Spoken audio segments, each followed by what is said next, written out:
Good morning, everyone. Greetings from Indonesia. Ladies and gentlemen, on this very special morning, we are so delighted to welcome all of you here to this online Peace Hub held by Initiative of Change Indonesia.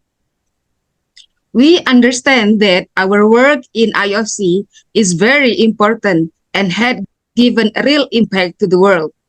So that to commemorate the International Day of Peace, which will be on the 21st of September this week, we, Initiative of Change Indonesia, got the call to gather all of us here, our networks, partners, and colleagues who have been working actively in promoting peace and building trust across the world's divides to celebrate, strengthen, and inspire one and another in this special event, Bandung Peace Week 2023. Welcome, everybody. Bandung is a very special city with the history of Asia-Africa Conference, attended by 29 leaders from Asia and Africa in 1955. The conference then resulted in Dasa Sila Bandung, or 10 important points to support world peace and cooperation. Also, this conference marked the birth of the non-bloc movement, which sought to stop the Cold War between the United States and Soviet Union.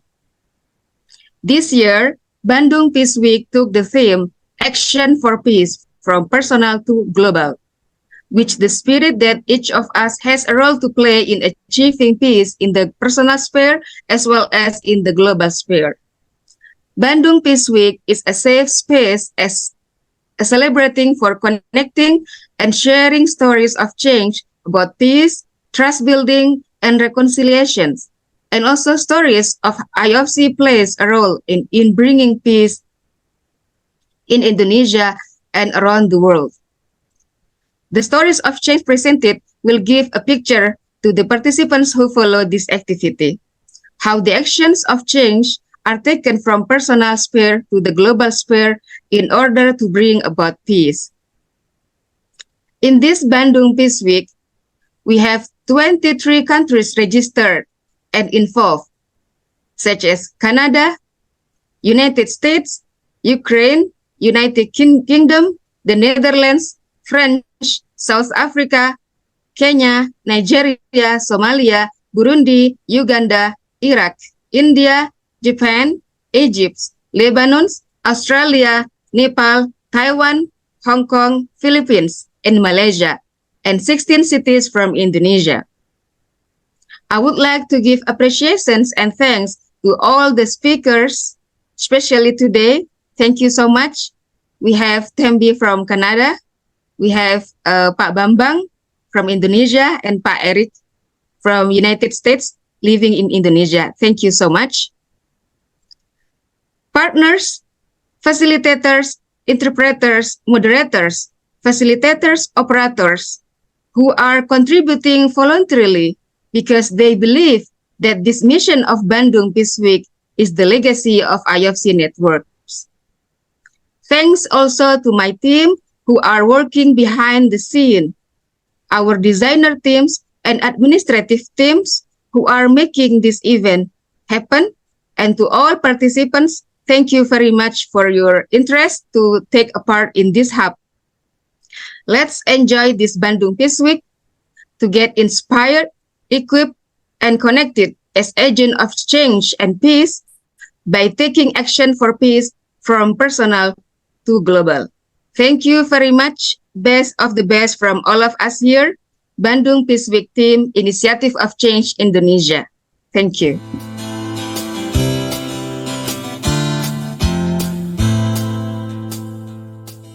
Good morning, everyone.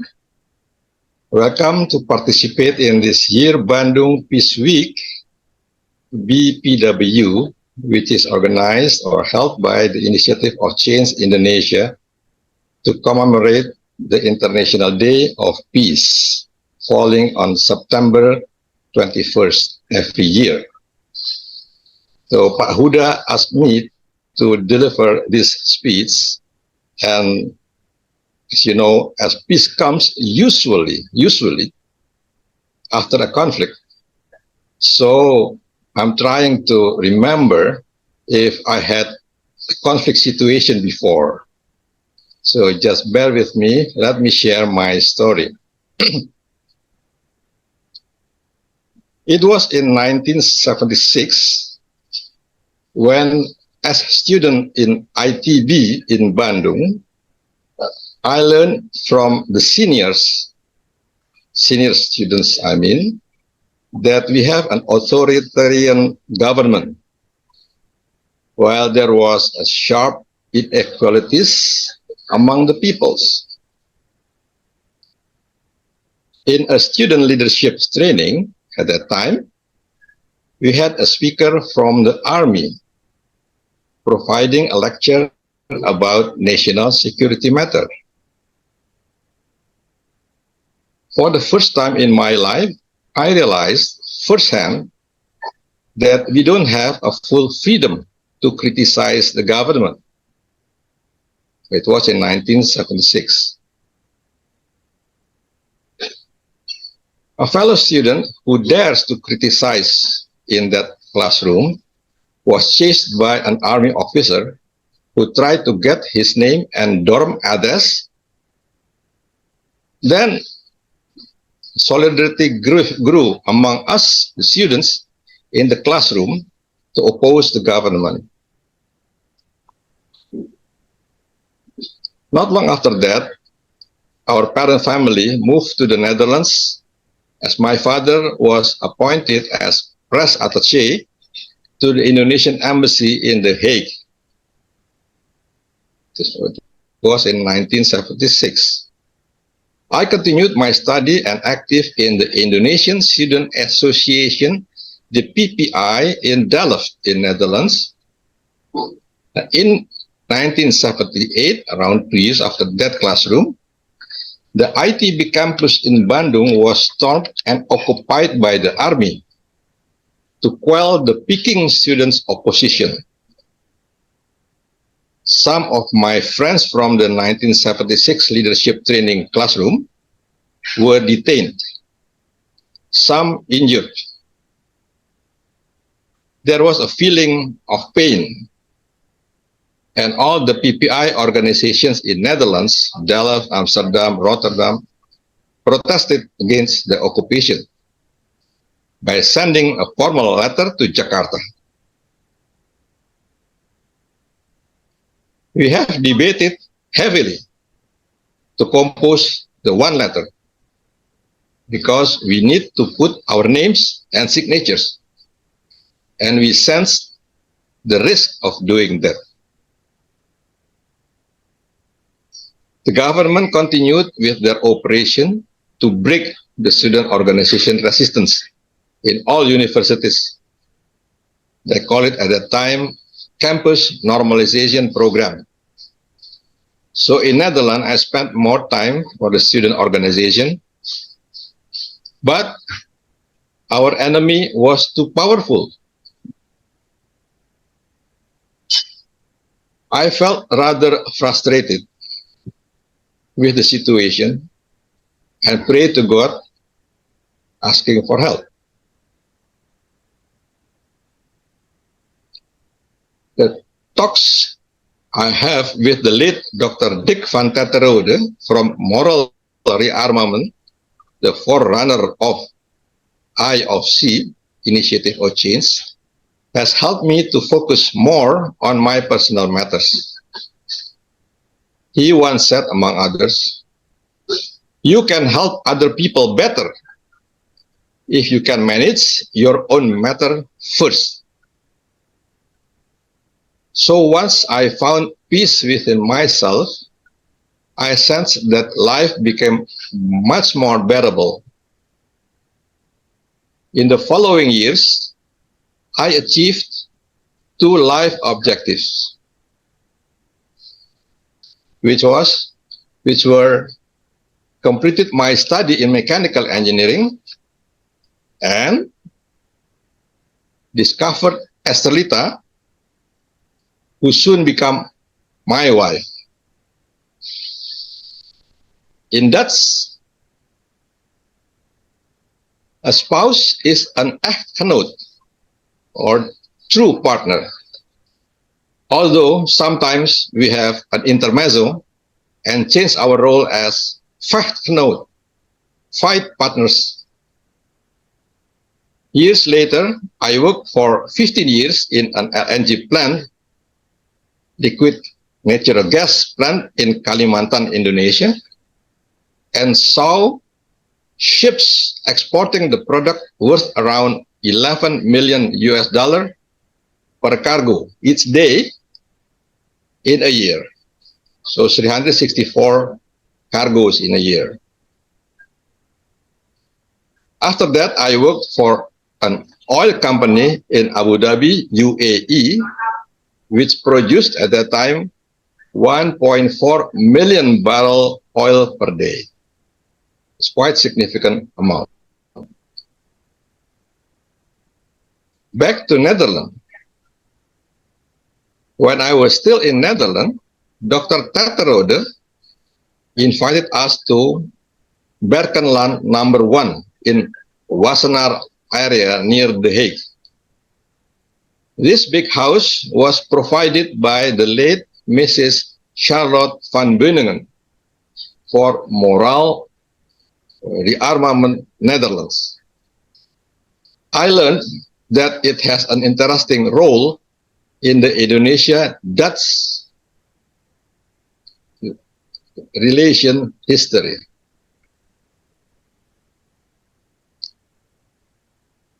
During the 1949 Roundtable Conference, or in Indonesia they call it Konferensi Meja Bundar, appeared that there was no program prepared for the wives of the Indonesian delegates to The Hague.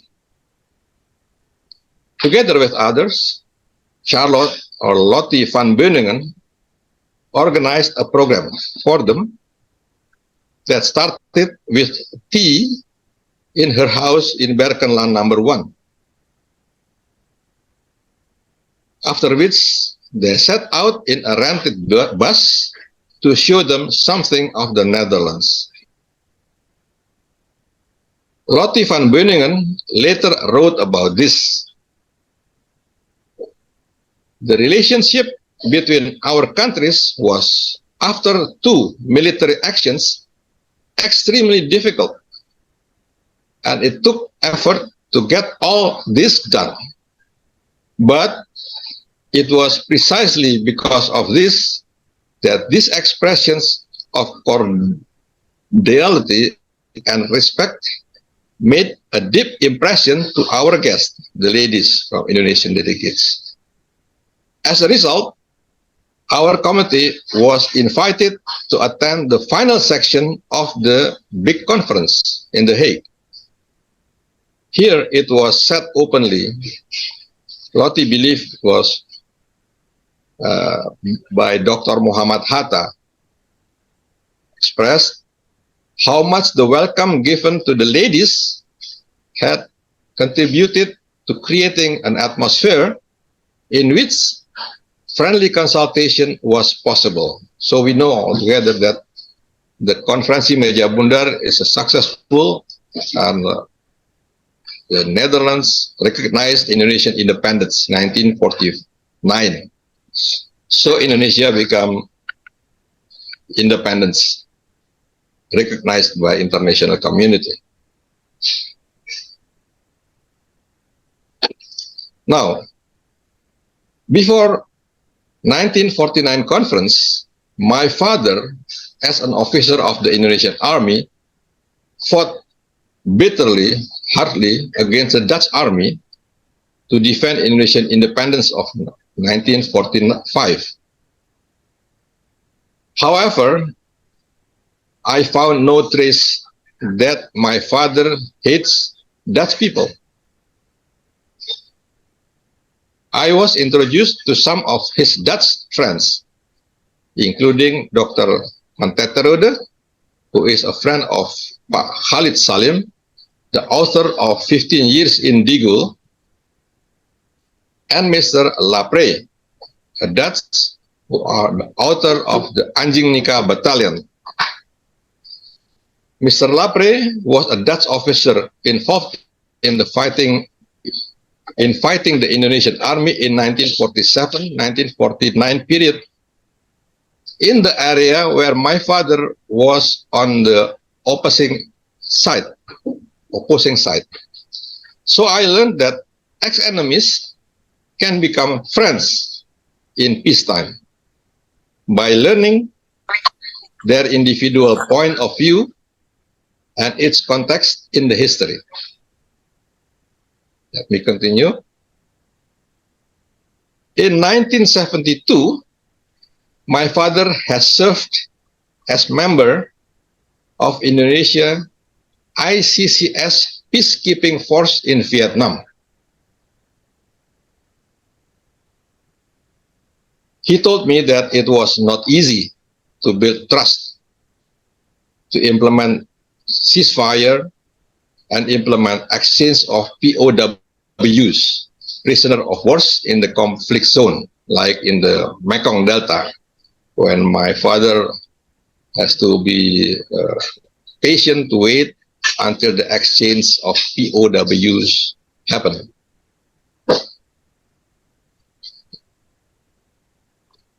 It is easier to keep the peace rather than arranging peace after a war is broken. Later, my father becomes a lecturer in Lemhanas Institute for National Defense and wrote 2 or 3 books about polemology, which is a science of maintaining peace. Now, the preamble of the 1945 Indonesian Constitution stated the nation's vision to maintain world order based on freedom, eternal peace, and social justice. In Indonesia, memelihara ketertiban dunia yang berdasarkan kemerdekaan, perdamaian abadi, dan keadilan sosial. Therefore, I strongly believe any Indonesian, old and young, particularly the younger generations, have to contribute to make world peace a reality by bridging across the sense divides, starting with themselves and their immediate surroundings. In democracy aspects, things now are much better than the situation in 1978. There will be again a general election in February 2024 for the Indonesian. It is very exciting. However, advancing information technology brings along new challenges. So maybe fighting hoaxes will be part of our regular activity. Time is required to check if a post in certain social media is a disturbing hoax or not. Quiet time after subuh prayer, for example, may help clear our mind. Also, it may help us in finding a wise way to counter the hoax. Sometimes, indirect response to a hoax may help keep the atmosphere in the group peaceful. Now, let me conclude my speech by once again welcoming you all to join this 2023 Bandung Peace Week and wish that you all find positive inspirations for peace from this event. Thank you.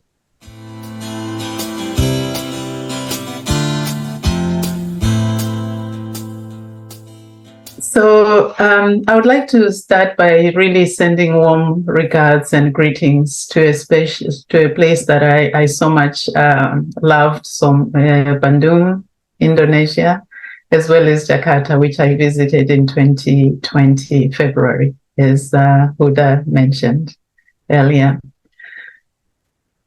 So, and I'm also very much grateful to be and honored to be invited to this important occasion, which marks the beginning of a series of events to celebrate the Bandung Peace Week.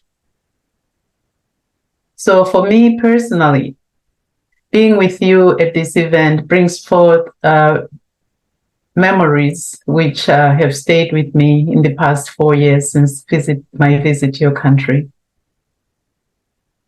And as part of the International Council of Initiatives of Change, I had this privilege to really learn a lot about initiatives of change activities in Indonesia, as well as just the history of a movement that I so much felt so connected with through my father, which is the non-aligned movement. So one of the highlights of my program when I visited Bandung was the tour of the historic venue where the non-aligned movement, a force which sought to stop the Cold War between the Soviet Union and the United States, where it was born. So, and looking back decades later, I think that it was one of the most powerful global leadership initiatives that Indonesia played, and an outstanding example for peace in action. And for today, you've chosen the theme, Action for Peace, from personal to global, which I really believe is very timely given the times we're living in, which are quite challenging today. So I'll pause and just share this personal moment about my visit to Bandung and say, so my father, Tarsisius George Silundika, who is a well-respected and honored national hero of liberation in Zimbabwe. He participated in the Bandung conferences as well as other non-aligned movement conferences as an effort to share with participants and others about what was going on in the then Rhodesia, where we had white rule and our people were very much marginalized. So he spent 25 years in exile, basically doing this work of as an outreach person who was responsible for external affairs from the party, just acquainting people about the struggles of our people. So NAM was one of the venues where he got a lot of support. So for me, being at Bandung and learning, and as you can see there on the left side, I was at that venue there and learning so much about what was going on. I really felt connected to the work of my father through initiatives of change in a way, because what attracted me to initiatives of change, and one of the activities that I was honored to be part of at the beginning of my involvement as a young person, was Creators of Peace. Just the title of it made sense to me, because I realized I needed peace for myself, for my family, to be peaceable with others, and that peace in the world was very important because I had learned a good lesson from my own country and the national struggles we had. So another important highlight for me, which I witnessed in Bandung, was to see the young and talented IofC teams.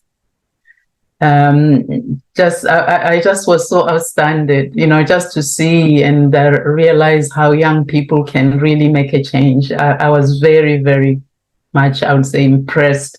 And after Bandung and Jakarta, I kept preaching about this amazing country and how active and responsible the youth were. Because their work, which is obviously focused on peace building and peace and trust building, what stood out for me really about being there with this young team is how impactful their outreach programs were, and how they were able to draw in large numbers of youth, academics, and partners, in NGOs. So that was really remarkable. So it did, in a way, made me think about what I had read about Indonesia during my research. That it's one of the world's, it has one of the world's biggest young population, at least about 160 million people under the age of 30 in Indonesia. So that really gave me hope that IofC Indonesia has the potential to grow and impact future leaders nationally and internationally. So now let me share. Yes, that's a picture there of my father. You recognize Robert Mugabe, our former prime minister for many, many years, next to my father in a white shirt. And then you see here Mr. Noyoma, who was the president of Namibia. And in the middle there with glasses after Mugabe, you see there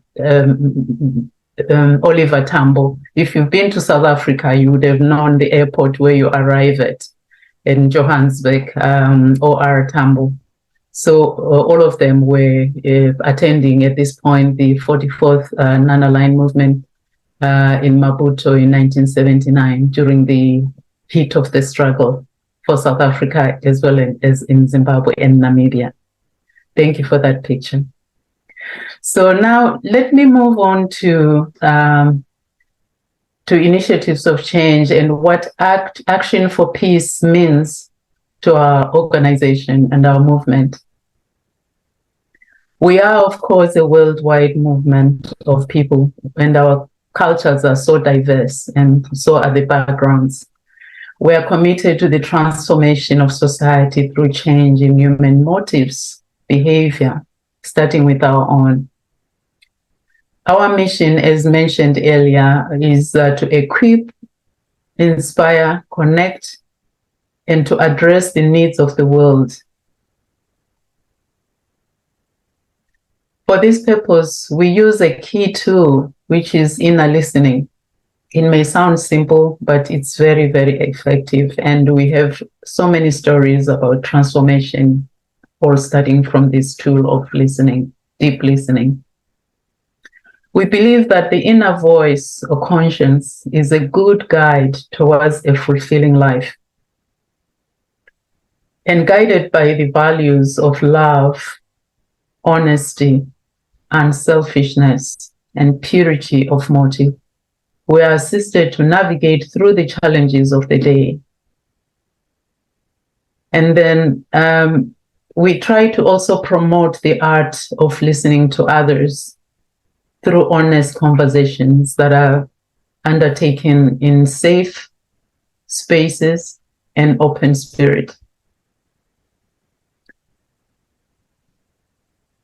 So this leads to healing, bridge building, partnership, and common action. And by taking focused action, initiatives of change programs and activities, they seek to strengthen the moral and spiritual foundation of society. The priority areas of focus, which are anchored by these tools, the foundation of them and sort of the focus of the activities come under four main areas, which are healing and reconciliation, peace and trust building, ethical leadership, and last but not least, business and economy. So again, I would like to highlight Creators of Peace, the Creators of Peace initiative, in recognition of the events that will be happening this week during the Bandung Peace Week. Creators of Peace is a women's global initiative that invites people of every background, race, position to build and embrace their own potential in peacemaking. I believe that the program of the Bandung Peace Week will present to you the opportunity to experience, to learn about IofC activities, which will be showcased, as well as tools that are aimed at equipping, inspiring, connecting change agents of peace around the world. Finally, I would like to thank you for inviting me, and I wish you a successful celebration of the World Peace Day on September 21. And I would like to also assure you that Bandung will remain a beacon of peace for the world, to my country and my family. Thank you very much.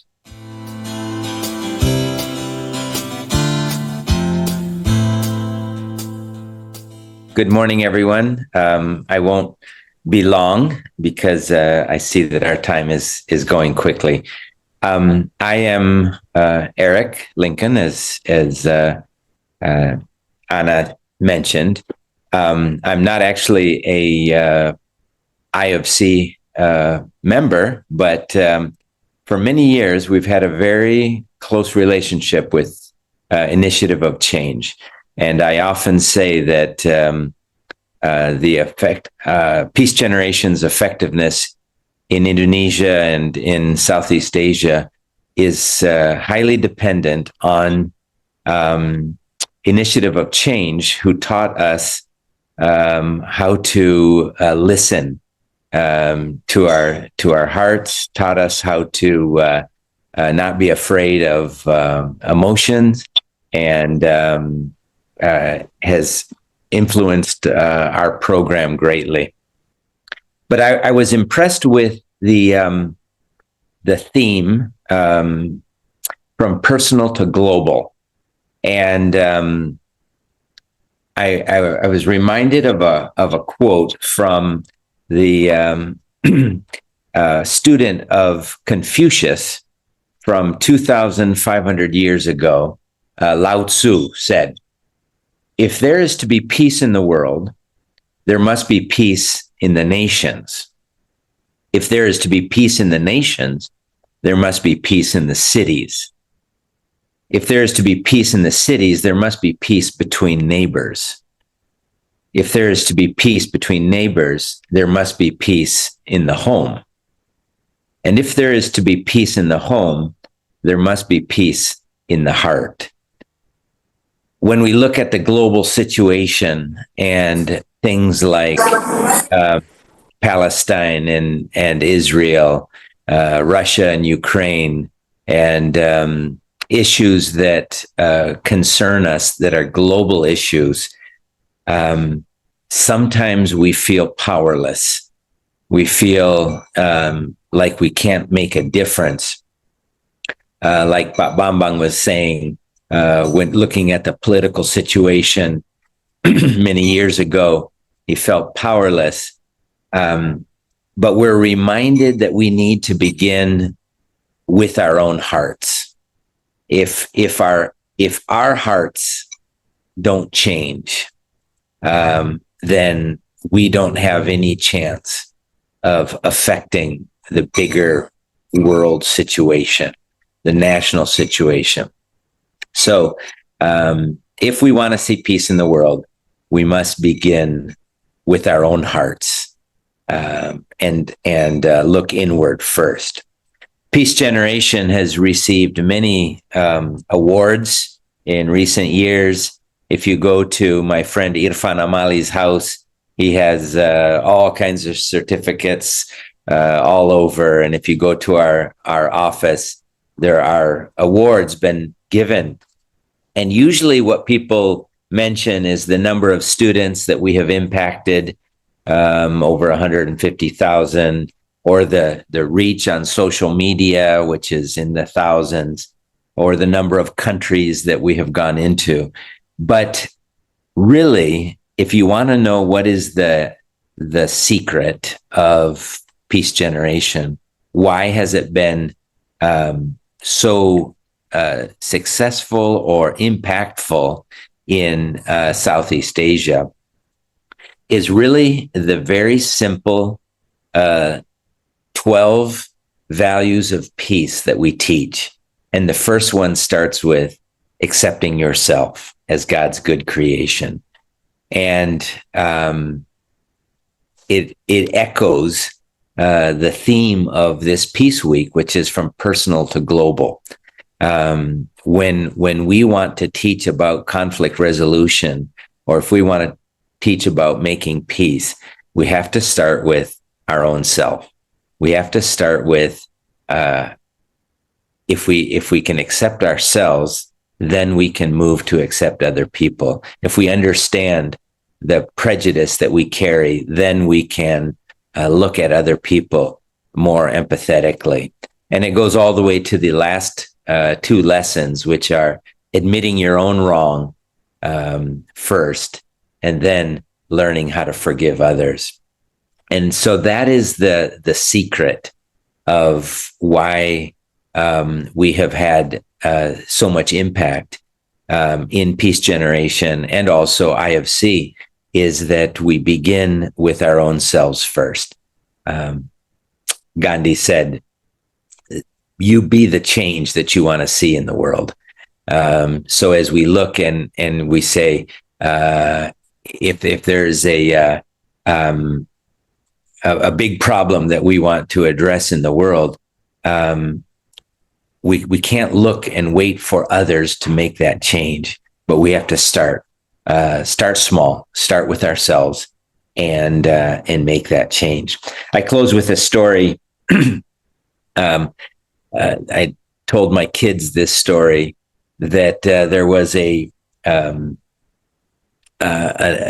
grandfather and his granddaughter that were sitting at a petrol station in the U.S., and they were sitting there on the porch. And in America, the petrol stations you do is self-service, so you go up to the pump and fill your own gasoline into your car. And so this grandfather and his granddaughter were sitting there watching the people coming through, filling their cars with gas. And one man got out of his car and he came up to the grandfather and he said, "Sir, we are moving to this area. We're coming here and we have to leave where we came from, and we're moving to this town. Can I just ask you, what are the people like here in this community?" And the grandfather looked at the man and he said, "Well, what were the people like where you came from?" And he said, "Well, the people where I came from were so kind. They were so hospitable. They were friendly and generous." And so the grandfather said, "Well, you will find that the people in this community are the same. They're kind and they're generous and they're friendly. I think you will like living here." And so then the man got back in his car and he went on. A little while later, another car came, and another man got out of his car. And after he filled his gas in his car, he came up to the grandfather and he said, "Sir, we're moving to this area, but we want to make sure that this is a good community." He said, "What are the people like here?" And the grandfather wisely asked the man, "Well, what were the people like where you came from?" And the man said, "Oh, I came from a terrible place. The people are mean to each other, unfriendly. Nobody talks to each other, and nobody smiles." And the grandfather said, "Well, sir, unfortunately, you will find that the people here are like that as well." He got back in his car and he left. And the little girl looked at her grandfather and she said, "Grandfather, why did you tell those two men different things? To one man, you said that the people here are kind. To the second man, you said that the people here are unfriendly. which one is true? And the grandfather said, well, granddaughter, they're both true, because you can change your situation, you can change your surroundings, but you always take yourself with you. The way we are will determine the community that we live in. If we are kind and open-hearted and generous and smile, then those around us will be like that. But if we are the opposite, then we will find that the community that we live in is just like us. And so I want to encourage all of us on this Zoom call today that Action for Peace starts with us, starts with our own hearts, starts with us personally, then it grows, and we can change our families, we can change our cities, we can change our nations, and God willing, change the whole global situation. Thank you, and peace be upon all of you.